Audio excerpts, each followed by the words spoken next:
지금 러시아와 우크라이나 이제 전쟁 중인데 이 러시아 과거의 역사건데 1860년대 50대 후반 이때 러시아가 또 전쟁이 있었습니다. 크림 전쟁이라고 하는데 이 전쟁 때문에 나라 경제가 완전 휘청거릴 정도로 이제 경제 사정이 취약했어요.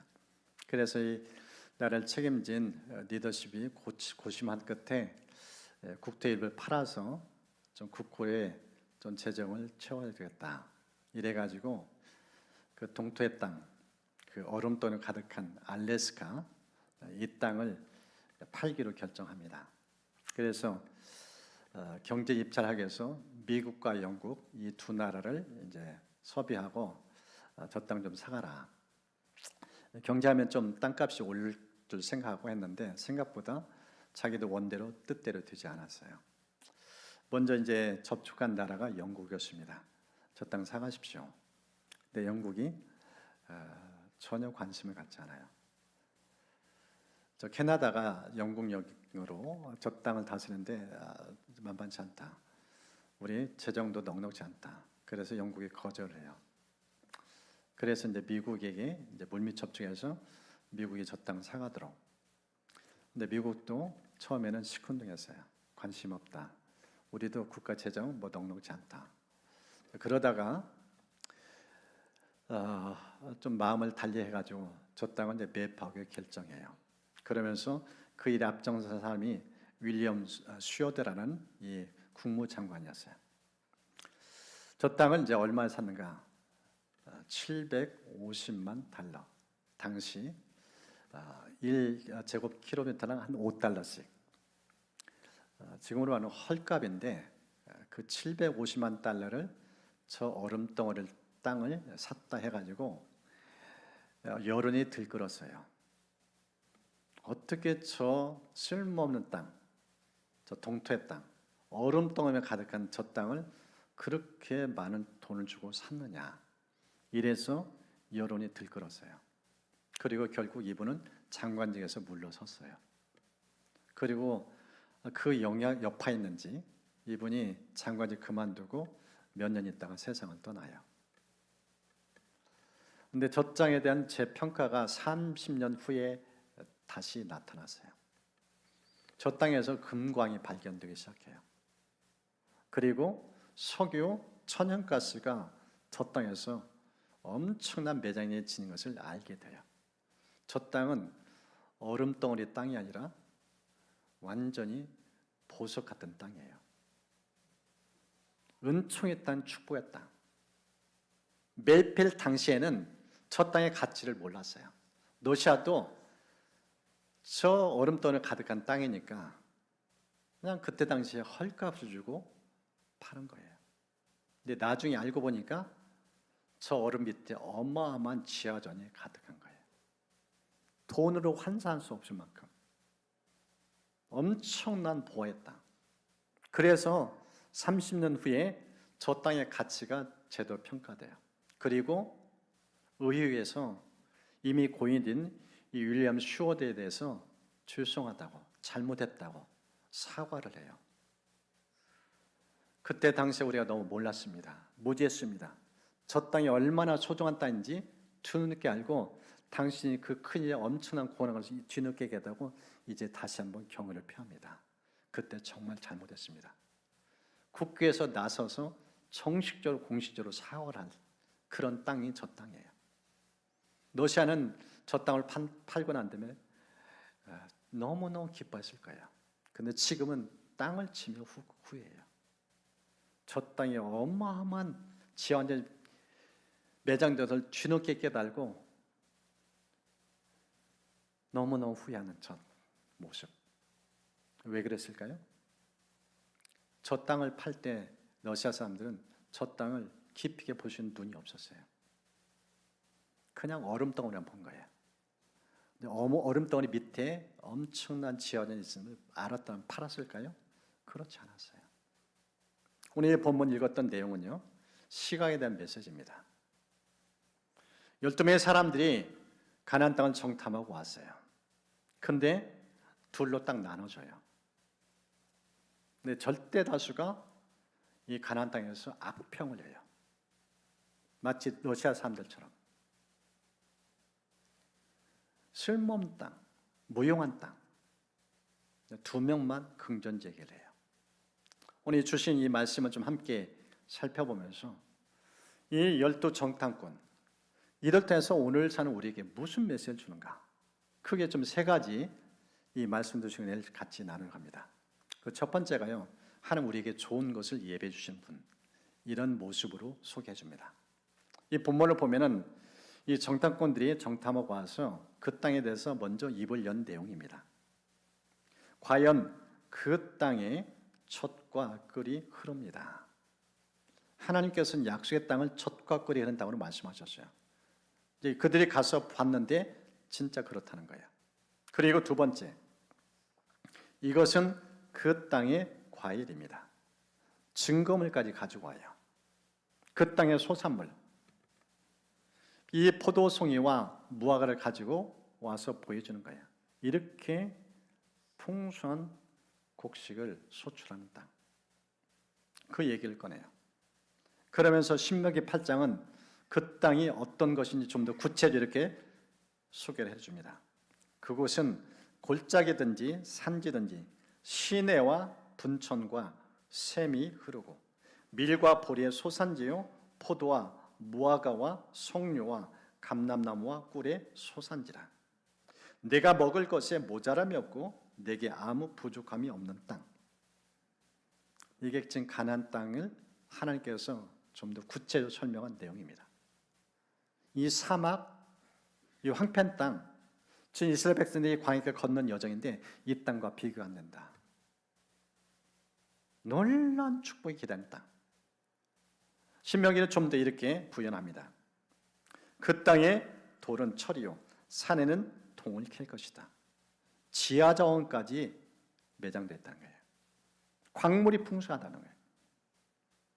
그래서 신명기 8장 10절은 이렇게 표현합니다. 내 하나님 여호와께서 옥토를 내게 주셨음으로 말미암아 그를 찬송하리라. 그 땅에 발 딛고 살면은 신난다는 거예요. 기쁨이 가득하다는 거예요. 낙원, 축복의 땅, 은총의 땅, 옥토, 기름진 땅, 그렇게 성경은 말씀을 하고 있습니다. 이처럼 하나님께서는 우리에게 좋은 미래를 예비하고 계신다. 이게 지금 성경에 보여주는 모습입니다. 이제 신약을 보면은요, 예수님께서 이 땅에 제자들과 함께 공생애를 보내다가 이제 떠날 시각이 되어서 이제 십자가를 지고 죽으면서 제자들과 헤어질 그 무렵이 되니까 제자들의 마음이 어두워져요. 힘들어져요. 근심빛이 가득 차요.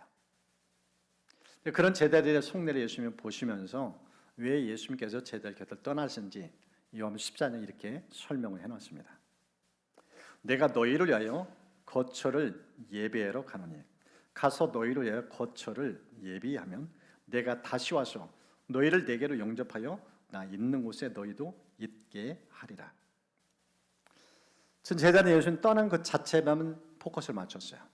근데 예수님은 가시는 이유를 설명해요.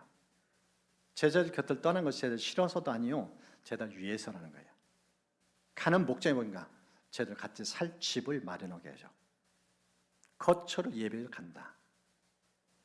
이 거처가 어디예요? 천국이에요. 가장 좋은 미래. 이 천국을 예배해서 먼저 가시는 예수님의 모습, 그것을 소개해 줍니다. 이 천국을 예배하기 위해서 주님이 먼저 가신 길이 십자가 길이에요. 히브리서는 이 십자가를 이렇게 설명을 해놨습니다. 그러면 형제들, 우리가 예수의 피를 힘입어 성소에 들어갈 담력을 얻었나니 그 길은 우리를 위하여 휘장 가운데를 열어놓으신 새로운 살 길이요, 휘장은 곧 그의 육체니라. 예수님이 왜 십자가 길을 걸어가셨는가? 인간과 하나님 사이는 단절되어 있어요. 죄로 인해서 하나님 만날 수도 없어요. 하나님 만나서 천국 갈 수 있겠어요? 갈 수도 없어요. 그래서 자기의 몸을 찢으시고 휘장가로 새로운 길을 열어줬다. 새로운 살 길이다. 생명의 길이다. 하나님과 만나면 이 십자가를 통해서만 갈 수 있다.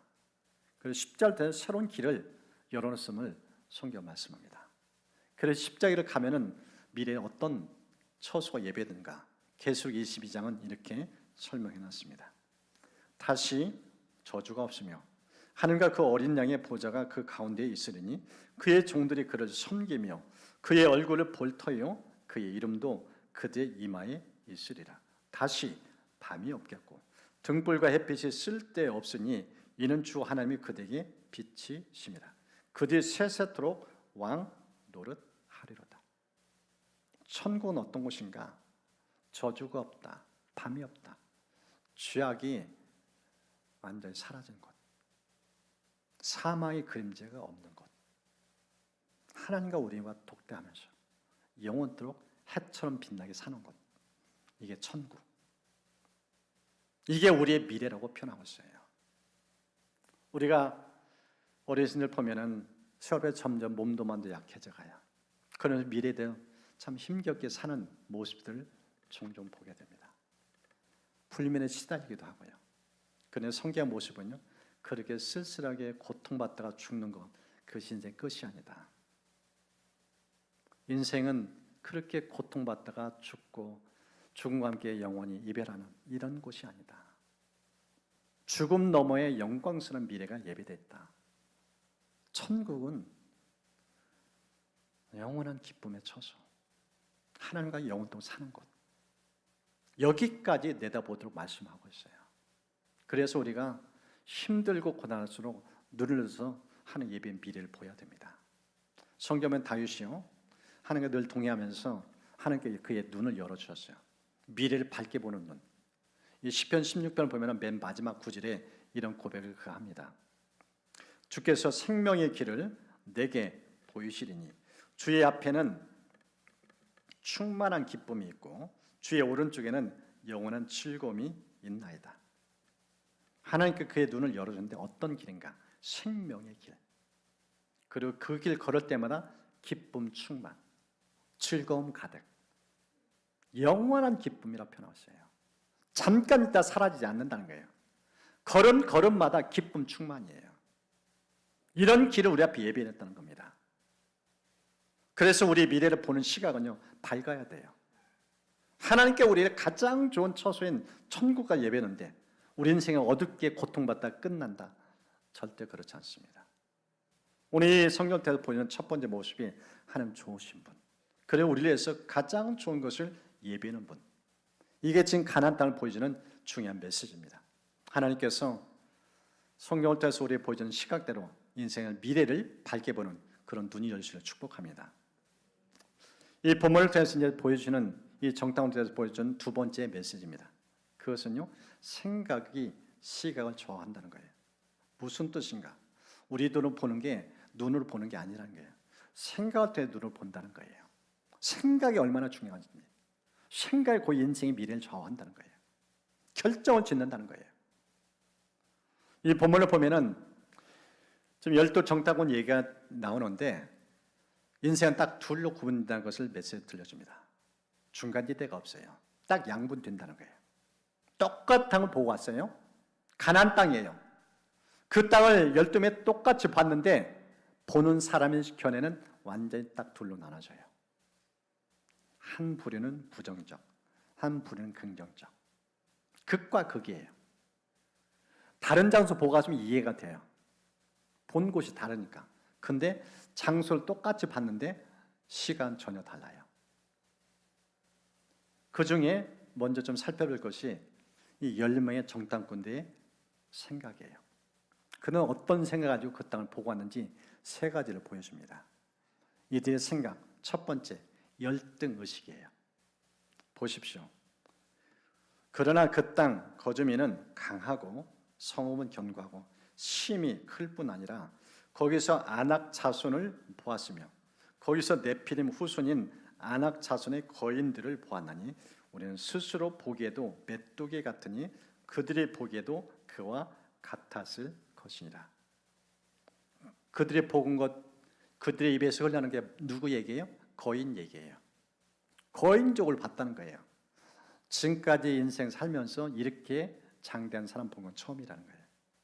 그 앞에 주눅 들었어요. 그들의 시각으로 자기를 바라봐요. 어떤 존재예요? 메뚜기. 자기를 사람으로 보지 않아요. 얼마나 자기를 어둡게 보는지. 이게 열등의식이에요. 왜 열등의식을 갖게 됐나요? 비교한 거예요. 여러분, 비교하면 인생이 추해집니다. 자식, 옆집에 사는 누구 아들, 누구 딸 얘기하는 것 봐. 그 얘기를 듣는 자식, 비교하는 순간 추해져요. 지금 이 본문 속에 보이는 모습, 비교하면 비교할수록 사람은 너무 초췌해진다. 제대로 자기를 보지 못해요. 얼마나 열등에 사로잡히는지. 이 땅 곳곳은 이 비교의식 때문에 사람이 인생 힘겹게 살아요. 심지어 교회 안에조차. 세상 시각 가지고 성도를 바라봐. 어느 학교 출신이냐? 집안은 어떤가? 아파트는 어떤가? 무슨 차를 타고 다닌가? 세상 기준으로 보십시오. 그걸 평가해 보십시오. 사람은 너무너무 추해져요. 오늘 이 성경에 보여주는 열매 정탐꾼들, 이들의 생각 속에 가득한 것, 열등의식이에요. 얼마나 생각이 어두운지 그걸 보여줍니다. 한 아이가 이제 고등학교에 들어갔는데, 고등학교 들어가서 성적표 건데 선생님이 쓴 이 성적표는 정말 마음이 힘들었어요. 선생님이 이 학생은 평입니다. 이 학생은 무슨 공부를 해도 성공할 가능성이 없음. 이 학생은 무슨 공부를 해도 성공할 가능성이 없음. 전 과목 낙제 점수예요. 이 아이가 공부로 인생이 열어갈 거는 기대감이 전혀 없어요. 그래서 이 성적표에 선생님이 그렇게 친히 글을 썼어요. 이 아이는 공부로 성공할 아이 아니다. 부모한테 이 성적표를 갖다 주라면서 보여준 거예요. 근데 이 성적표를 받아본 엄마, 어떻게 반응했는가? 너는 다른 아이들과 같으려고 하면 열등생이다. 그러나 다른 아이들과 다르려고 하면 너는 우등생이다. 너는 다른 아이들과 같으려고 하면 열등생이다. 그러나 다른 아이들과 다르려고 하면 너는 우등생이다. 다른 아이들과 비교하지 않았어요. 다른 아이에게 없는 장점을 부각시켰어요. 너에겐 남이 갖지 못한 독특한 점이 있다. 특별한 재능이 있다. 거기에 주목하게 만들었어요. 비교의식이 아니라 창조의식이에요. 하나님의 형상 지음받은 너, 다른 사람 비교되지 않은 너만의 독특성이 있다. 그걸 키워라. 그 마음이 이 자녀의 길을 열어준 거예요. 이게 아인슈타인 얘기예요. 학교 선생님 얘기 들었으면 아인슈타인 무명의 사람은 인생 끝났어요. 그런데 엄마가 창조식 가지고 그를 보게 만들었어요. 넌 독특한 존재다. 특별한 존재다. 네에는 엄청난 보화가 있다. 그걸 드러내서 키워준 거예요. 이 안목이 필요해요. 이 의식이 필요해요. 비교의식이 아니라 창조의식. 하나님 독특하게 만든 점. 우리 모두는 하나님께서 하나님의 형상을 각각 다르게 만들었어요. 독특한 점이 있어요. 비교하지 말라는 거예요. 비교하면 할수록 인생 초라해집니다. 지금 열매 정탐성 보여주는 메시지가 그겁니다. 두 번째, 이들의 생각, 패배의식입니다. 자화성이 얼마나 약한지 31절 보십시오. 그와 함께 올라갔던 사람들이 이르되 우리는 등이 올라가서 그 백성을 치지 못하라. 그들은 우리보다 강하니라. 아니, 싸움을 포기해요. 싸움도 하기 전에 져요. 생각이 패배감으로 가득 차 있어요. 보십시오. 올라가서 백성을 치지 못한다. 우리보다 그들이 강하다. 싸울 기세가 없어요. 의욕 열정이 없어요. 패배감에 가득 차니까 도전하기 싫어해요. 진취적인 마음이 없어요. 이게 패배의식입니다. 신약을 보면 예수님께서 한 아버지를 책망하셔요. 이 마음 9장을 보면은 이 아버지가 아들이 귀신에게 시달을 받으면서 이 아들 좀 고쳐주려고 수소문 끝에 예수님과 제자를 만나면 이 아이가 분명히 고칠 거다. 달라질 거다. 그래서 수수문 그때 찾아왔어요. 네, 그때 예수님은 변화산에 올라가서 기도하는 상황이었어요. 제자들만 있는데 제자들이 그 아이의 귀신을 못 쫓아내요. 그러다가 예수님이 내려오셔서 그 광경을 보셔요. 그때 이제 이 아버지가 예수님한테 아이 좀 고쳐달라고 그러면서 이런 말을 합니다. 할 수만 있다면 불쌍히 여기시고 도와주십시오. 할 수만 있다면 불쌍히 여기시고 도와주십시오. 저 말을 딱 듣는 순간 예수님이 이렇게 말씀합니다. 할 수만 있다면이 무슨 말이냐? 믿는 사람에게는 모든 것이 가능하다. 왜 이 아이가 고통을 겪는지 근본 문제 원인이 당신 탓이다. 부모가 믿음이 없으니까 자식이 이렇게 고통받는 거다. 믿음이 있으면은 굳이 여기까지 찾아오지 않아 당신이 쫓아낸다. 귀신은 믿음 싸움이다. 그렇게 믿음 없는 말을 하니 귀신은 장난질하지 않느냐. 말을 바꿔라. 생각을 바꿔라. 그 얘기를 한 겁니다. 여러분, 패배의식, 이 부정적 생각, 출발점 불신이에요.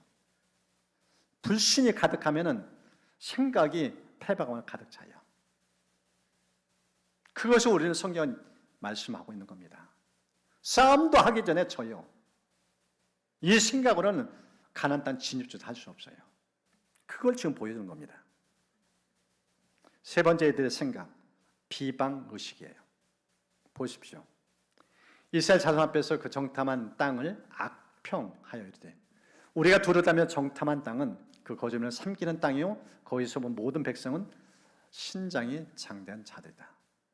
보십시오. 악평이라고 표현했어요. 이들의 입에서 흘러나오는 말 얼마나 거친지 쓴물이 나와요. 독해요. 그 땅을 악평하는데 어떻게 악평인가? 거기 가면 죽는다 그래요. 공동묘지라는 거예요. 죽음의 땅이라는 거예요. 여러분, 하나님이 우리 미래를 예배했는데 죽음의 땅, 공동묘지. 그렇게 악평을 해요. 이게 지금 10명의 생각이에요. 얼마나 거친 말이 흘러나오는지. 생각이 잘못되니까 언어가 거칠어요. 독설이에요. 그걸 보여줍니다. 이들의 생각 보십시오. 열등의식, 패배의식, 비방의식. 생각이 시각을 좌우한다는 게 바로 이거예요. 생각 고치지 않으면 시각은 항상 어둡게 되어요. 부정적이기 마련이에요. 그래서 내 눈을 의심하기 전에 내 생각부터 먼저 돌아봐야 돼요. 생각의 창을 통해서 보니까. 지금 10명을 통해서 우리 보여준 메시지는 바로 그겁니다. 두 번째, 이제 세 번째, 이 정탐부 보고 통해서 주시는 마지막 메시지는 믿음이 승리를 좌우한다는 거예요. 지금 2명의 정탐부 통해서 주시는 메시지입니다. 10명은 부정적이었어요. 2명 긍정적이에요. 믿음이 안목이에요. 믿음은 좀 세 가지 측면에서 조금 더 살펴보려 합니다. 그 첫 번째가요, 믿음은 안정감을 주는 모습을 보여줍니다. 보십시오. 우리가 두루 다니며 정탐한 땅은 심히 아름다운 땅이다. 조금 전 10명이 뭐라고 했어요? 가면 죽는다. 근데 2명은 그 땅은 축복의 땅이다. 너무 아름답다. 정말 가서 빨리 살고 싶다. 그 얘기를 들려줘요. 듣는 사람에게 얼마나 마음을 안정시키는지. 조금 전에 10명의 말은 사람들의 불안, 공포, 두려움을 자아냈어요. 그 말 듣고 반응한 결과 이 출애굽 1세대 광야에 다 죽어요. 이 믿음의 사람들 위에는. 그걸 보여줘요. 두 번째, 믿음은 자신감을 주는 모습을 소개해 줍니다. 우리 30절 말씀 좀 함께 읽겠습니다. 갈렙이 모세 앞에서 백성을 조용하게 하고 이르되 우리가 곧 올라가서 그 땅을 취하자. 능히 이기리라. 보십시오. 앞서서 살펴봤던 우리 10명의 정탐꾼들, 그 땅 들어가지 못한다. 가면 죽는다. 가면 패배한다. 우리 친다. 그들은 우리보다 강하다. 이랬어요. 그런데 2명 어떻게 반응해요? 올라가자. 싸우자. 반드시 이긴다. 너무 달라요. 자신만만해요. 어떻게 이렇게 다를 수 있을까? 이 자신감의 배경, 어떻게 이렇게 자신감이 충만한가? 배경이 있어요. 9절 말씀, 그들은 우리의 목이라. 그들의 보호자는 그들에서 떠났고 여호와는 우리와 함께 하시느니라. 그들을 두려워하지 말라. 이들의 믿음이 충만했던 것은 딱 하나입니다. 하나님 우리와 함께 하지 않느냐. 우리 곁에 하나님 함께 하시는데 누가 하나님과 싸워 이길 수 있냐. 하나님 앞장 세우니까, 하나님의 손과 붙잡으니까 믿음 가득해요. 불신은 없어요. 싸우자. 누가 하나님과 싸워서 이길 수 있으냐. 자신만만해요. 여러분, 승리의 그 비결 딱 하나입니다. 믿음이에요. 믿음이 이기네. 믿음이 이기네. 믿음이 온 세상에 이긴다 표현하고 있어요. 다윗이 골리앗 때려눕힌 거 믿음이에요. 하나님을 모시고 갔잖아요. 하나님을 앞장서고 나갔잖아요. 내 안에 믿음이 없어요. 믿음의 근원 오직 한 분입니다. 하나님 그분 의식하고 그분 앞장서고 그분 붙들면 믿음이 충만해져요. 어떠한 싸움도 이길 수 있습니다. 저 이런 삶 속에서 이런 자신감 넘치는 믿음이 있기를 축복합니다. 신약을 보면 예수님께서 믿음이 얼마나 소중한지 마태복음 17장에 이렇게 말씀합니다. 진실로 너에게 이르노니 만일 너에게 믿음이 겨자씨 하나만큼만 있어도 이 산을 명하여 여기서 저기로 옮겨지라 하면 옮겨질 것이요 또 너희가 못할 것이 없으리라. 여러분, 겨자씨는 진짜 시중에 지극히 작아요. 너무너무 작아요. 잘 보이지 않을 만큼. 그런데 그 겨자씨, 그 믿음 갖고 산도 옮긴대요. 믿음은 크기 이전에 생명이에요. 믿음은 살아 역사한다는 거예요. 움직인다는 거예요. 영향을 미친다는 거예요. 불가능의 상징이 산이에요. 산도 옮길 수 있다 이렇게 표현하고 있어요. 그게 믿음이라고 표현하고 있습니다. 이 제자들이 이 믿음을 예수님부터 받았어요. 믿음의 소중을 깨달았어요. 그러면서 사도행전 딱 보면은 이 사도들 어떻게 믿음이 능력을 행하는지 보여줘요. 나면서 걷지 못한 사람. 이 사도행전 3장에 등장하는 성전 미명했던 이 구걸하는 그 거린. 다가가요. 돈을 요구해요. 근데 돈 한 푼 없어요.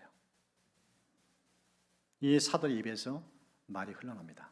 은과 금은 내게 없지만 내게 있는 것 너에게 주노니 곧 나사렛 예수 그리스도의 이름으로 일어나 걸어라. 돈 얘기하지 않았어요. 믿음 얘기한 거예요. 믿음에 건너뛴 예수님. 그분을 선포하고 그분을 증거하니까 그분이 이렇게 세운 거예요. 산을 옮기는 믿음. 그 역사를 보여준 거예요. 평생 걷지 못한 사람이에요. 그런 사람이 살아계신 예수님 만나니까 그 즉시 인생이 달라져요. 바뀌어져요. 변화돼요. 이게 믿음입니다. 하나님께서 저의 심령에 이 믿음을 충만하시는 은총이길 축복합니다. 세상 탓하지 마세요. 내 탓할 필요도 없어요. 부모 탓할 필요도 없고요. 예수님 제대로 만나면 돼요. 그분 제대로 주목하면 돼요. 그분이 모두 가능케 합니다. 이 믿음 세 번째 부분은 기대감을 줍니다. 보십시오. 여호와께 우리를 기뻐하시면 우리를 그 땅으로 인도하여 들으시고 그 땅을 우리에게 주시리라. 이는 과연 젖과 꿀이 흐르는 땅이니라. 보십시오. 앞서서 열매 정탐꾼 입에서 흘러나는 말들이 그 땅 가면 죽는다. 꿈을 가졌던 사람들, 가나안 땅은 힘들지만 지금 광야길 걸으면서 그래도 약속의 땅이다 기대감을 가지고 지금 걷고 있는데 기대감을 다 완전히 다 그냥 사장시켜버린 거예요. 찬물 끼얹어요. 얼음덩어리 만들어요. 움직일 수 없게 만들어요. 사기를 완전히 꺾어버려요. 그런데 이 두 명 정탐꾼 보십시오. 꿈을 부풀게 만들어요. 정말 가자. 너무너무 좋은 땅이다. 하나님이 인도하신다. 반드시 들어가게 할 것이다. 기대감을 심어줘요. 사람이 달라 너무 달라요.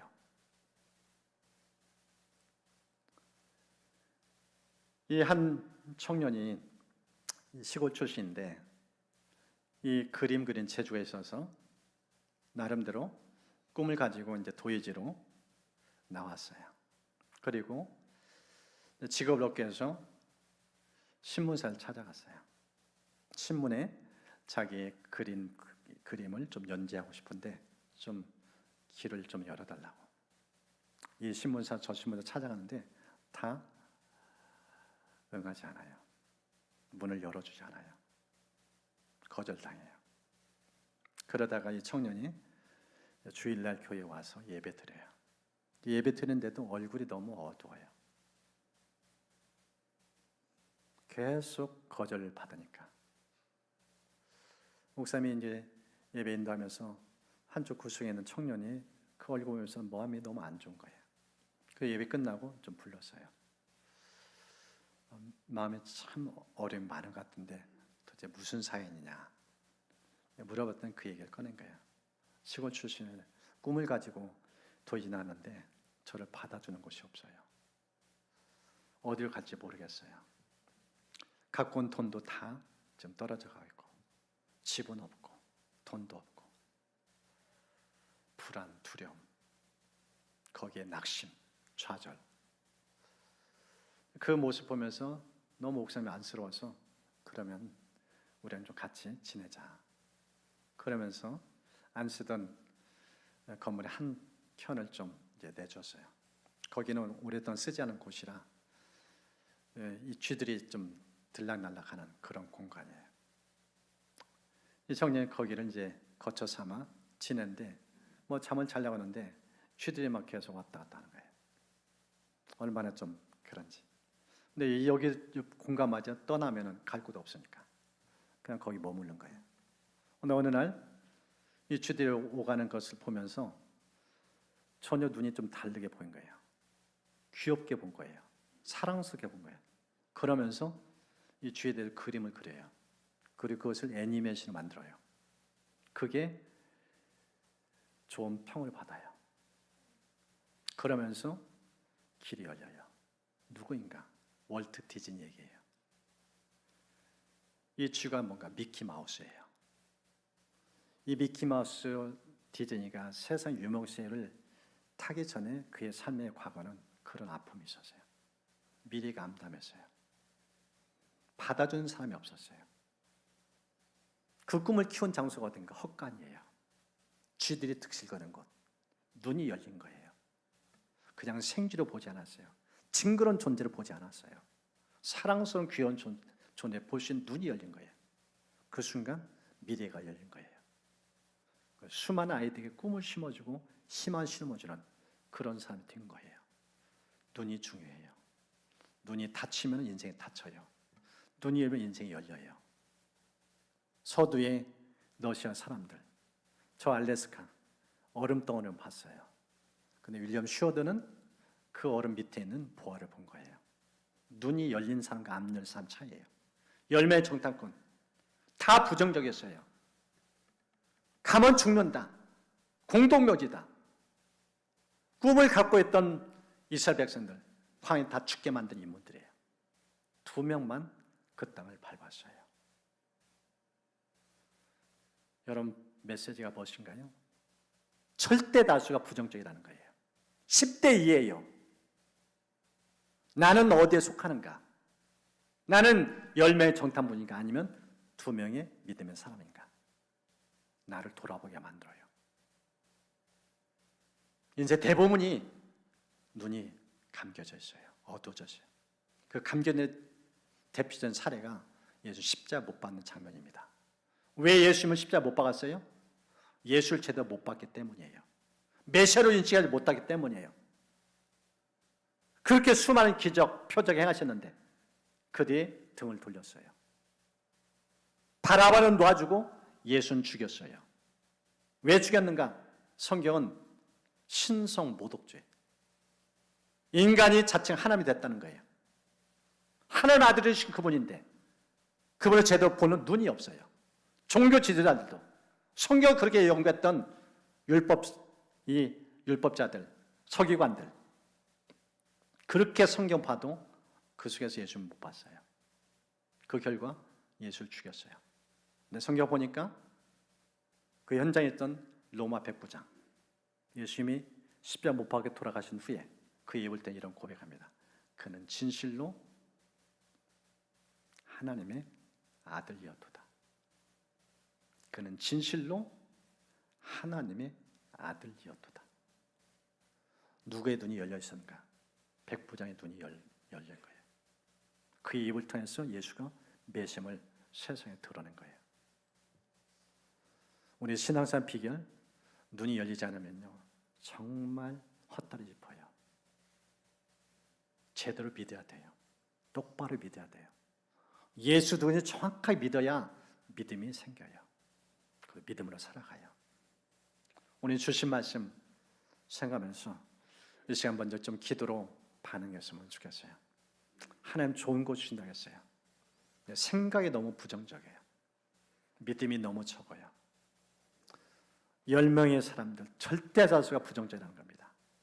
오늘 이제 말씀 붙잡고 기도한 후에 우리 찬양으로 나갈 수 있도록 하겠습니다. 이 시간을 좀 주신 말씀 생각하면서 이런 기도로 하나님께 반응해 주셨으면 좋겠습니다. 자신을 좀 돌아봤으면 좋겠어요. 나는 10명인가 아니면 2명인가? 그 질문 앞에 스스로 하나님께 반응하는 시간 가졌으면 좋겠습니다.